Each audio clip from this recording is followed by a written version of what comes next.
தொட்டாரை சிவமாக்கும் திருவாசகம். திருவாசகம் என்ற நூலை தொட்டு போட்டு நாம் சிவமாக இல்லைன்னு சொன்னால் அப்படி சிவமாக இல்லாது. இந்த இரும்பு மனத்தை அந்த திருவாசகத்தில் இருக்கிற வார்த்தைகள் தொட வேண்டும். தொட்டால் எமக்குள்ள இருக்கிற சிவத்தன்மை வெளிப்பட்டு நாம் சிவமாகி விடலாம். அது மட்டுமல்ல, திருவாசகத்தை தேனுக்கு ஒப்பிடுவாங்க.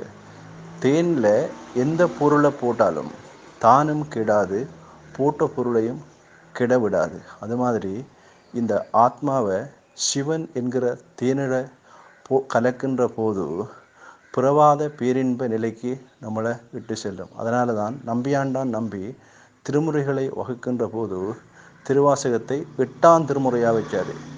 ஒரு சிகா மந்திரம் என்று சொல்லுவாங்க.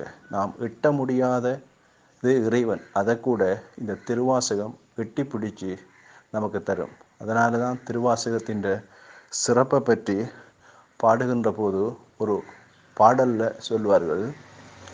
போதலர்ந்து தேன்சொரியும் பொன்னம் பலத்தில் உரை வாதகூர் எம்கோமான் வாசகத்தை ஓதி பிறவி பிணி நீக்கி பேரின்ப செல்வச் செறிவுக்குள் செல்வர் சிறந்து. அப்படிப்பட்ட உன்னதமான நூலை படிப்பதன் மூலம் பிறப்பு இறப்பு என்கிற சுழற்சியில் இருந்து நாம் விடுபட்டு இறைவனுடைய திருப்பாதங்களில் சேரலாம்.